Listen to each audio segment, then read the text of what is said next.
Hello বন্ধুরা, NK ফুটরকমারি তোমাদেরকে স্বাগত। আমি চলে এলাম আবারও তোমাদের সঙ্গে সময় কাটাতে।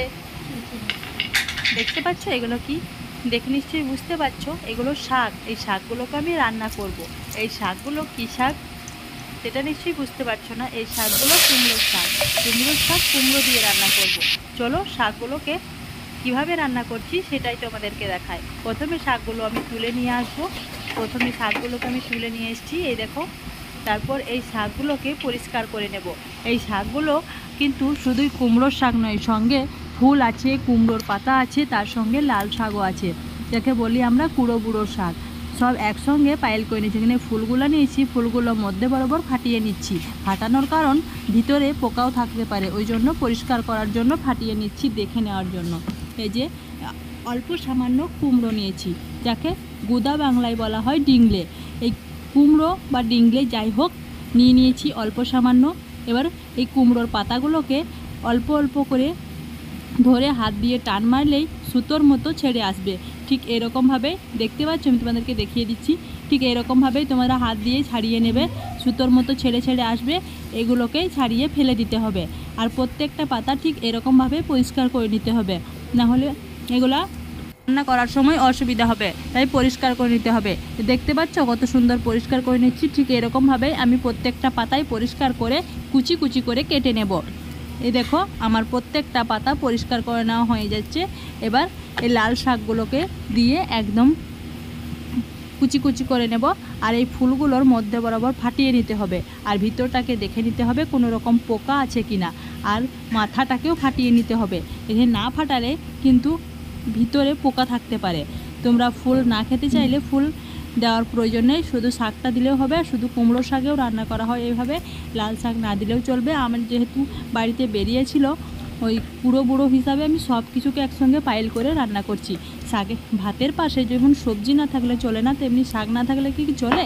বাড়িতে শাক যাই আছে সেই শাক দিয়ে রান্না করব। একটা কাটারি নিয়ে নিলাম, কাটারির সাহায্যে সব শাকগুলোকে কেটে রেডি করে নিলাম। এই দেখো কুমড়োগুলোকে ঠিক এরকমভাবে কুচি কুচি করে নিয়েছি। এখানে চাইলে তোমরা আলু ব্যবহার করতে পারো। আমি আর আলু দিলাম না, শুধু কুমড়ো দিয়েই শাকগুলোকে কুচি কুচি করে কেটে নিয়েছি। এবার এগুলোকে পরিষ্কার করে ধুয়ে নেব। হাত দিয়ে একটু ছিঁড়ে নিচ্ছি। যদি বড় বড় থাকে তাহলে হাত দিয়ে ছিঁড়ে নেবে, আর যদি ছোটো ছোটো কুচি কুচি করে কাটা থাকে তাহলে হাত দিয়ে ছেঁড়ার প্রয়োজন নেই। আমি ঠিক এরকমভাবে কেটে নিয়েছি। এ দেখো পরিষ্কার করে আমার ধুয়ে নেওয়া রেডি। এবার আমি এটাকে পানি ঝরতে দিয়েছি, চলে যাব চুলায়। তাই চলো দেখি কুমড়োর শাক কে কীভাবে রান্না করো। আমি যেভাবে রান্না করি সেটাই তোমাদেরকে দেখাচ্ছি, কিন্তু তোমরা কমেন্টে জানিও তোমরা কীভাবে রান্না করো। আর আমার রান্না তোমরাও টেস্ট করে দেখো বাড়িতে কেমন লাগছে। আমার রান্না হতে পারে যেমন তেমন, কিন্তু রান্নার স্বাদ হয় দারুণ।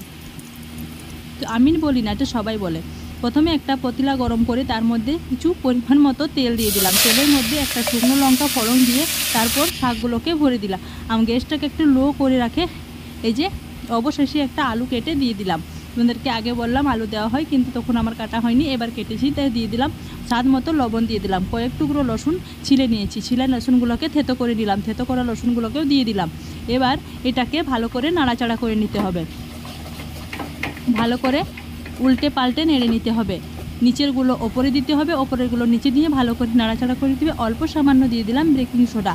বেকিং সোডা না চাইলে নাও দিতে পারো, কিন্তু যদি শাক হয় শক্ত তাহলে একটু দিতে হবে, তাহলে শাকটা খেতে ভালো লাগবে। আমি অল্প সামান্য দিলাম। দেখো কতগুলো পানি বেরিয়েছে। এই পানিগুলো কমে আসা পর্যন্ত অপেক্ষা করতে হবে আর নেড়ে যেতে হবে, যাতে শাকটা না ধরে যায়। দেখো শাকটা প্রায় শেষের দিকে, কিন্তু এখনও হয়নি। এই পানিটা পুরো শুকোবে তবেই হবে।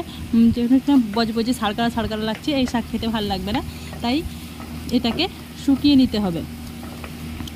শুকানো হয়ে গেলে এখানে যদি স্বাদ ঠিক না থাকে তাহলে এখানে তোমরা চিনি ব্যবহার করতে পারো, আর যদি স্বাদ ঠিক থাকে তাহলে চিনি ব্যবহার করার প্রয়োজন নেই।